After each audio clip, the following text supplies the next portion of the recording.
Salam saudara-saudariku yang dikasihi oleh Tuhan, salam sehat. Kembali lagi bersama saya Hermanto. Kali ini saya mau mengajak kita semua membahas topik dalam perjanjian baru terambil dari perjanjian lama, yaitu iman Bapak Abraham. Di Jepang ada suatu jalan yang begitu curam, yaitu melalui lautan. Jalan itu menurun begitu sangat curam, sehingga dikabarkan setiap orang yang ingin melalui jalan itu harus terlebih dahulu memeriksa rem, memeriksa kelengkapan mobil, dan lain sebagainya. Nah, kali ini kita mau melihat apa yang membuat Bapak Abraham begitu yakin memenuhi panggilan Allah untuk meninggalkan Ur Kasdim. Alasannya cuma satu, karena iman.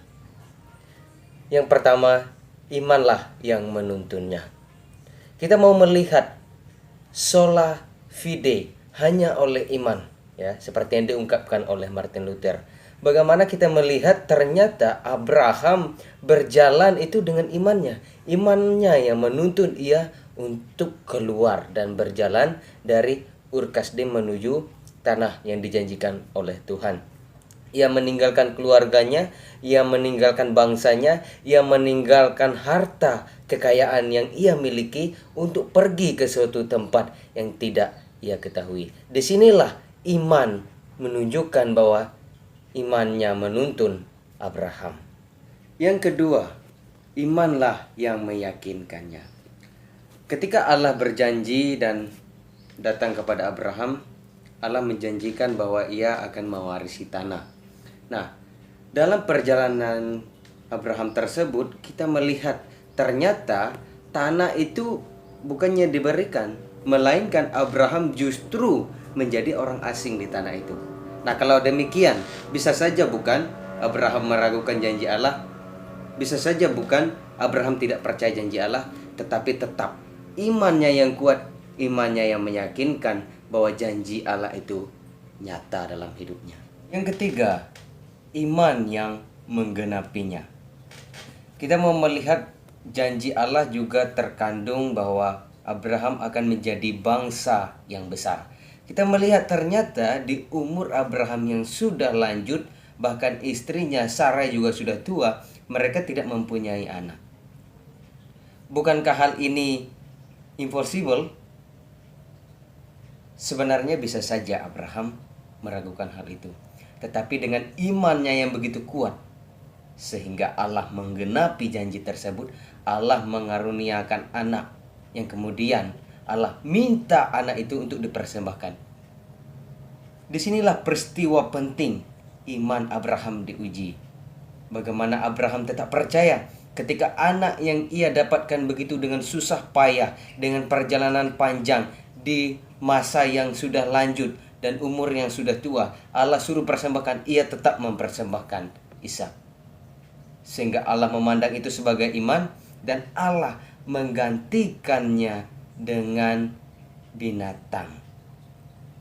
Ini yang paling menarik. Ternyata ketika kita mengimani, Allah pasti menggenapi dan Allah akan mencukupkannya.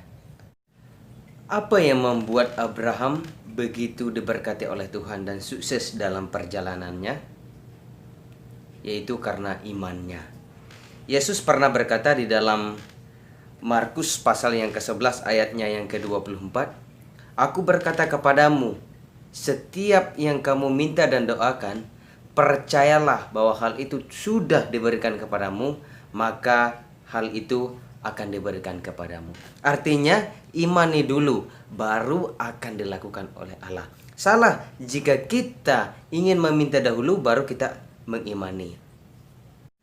Iman itu harus lebih tinggi daripada logikanya kita. Karena itu, haruslah kita terlebih dahulu mengimaninya, baru akan terjadi. Dan inilah yang dilakukan oleh Abraham. Dan benar, Allah melakukan dalam kehidupan Abraham. Benar, iman perlu difikirkan, tetapi pikiran harus tunduk kepada iman. Karena setelah mengimani, baru akan mengalami. Bukan mengalami dahulu, baru mengimani. Itu iman yang salah.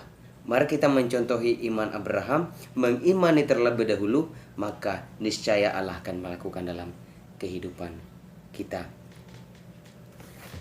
Saya mau mengajak kita mengulang peristiwa sejarah ketika Yosua membawa bangsa Israel keluar dari tanah Mesir dan menyeberangi sungai Yordan.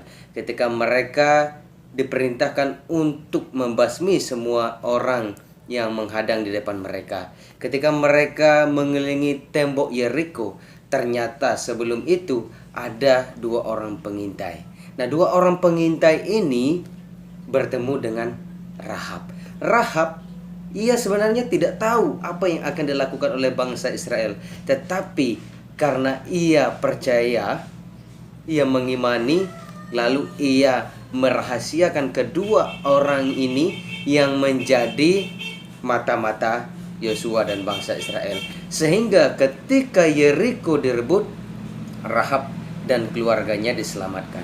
Inilah iman, inilah bukti iman, bahwa percaya dahulu maka akan dikerjakan. Kalau seandainya Rahab tidak mempercayai dahulu, niscaya Rahab juga akan dibinasakan seperti orang dan penduduk Yeriko yang lainnya.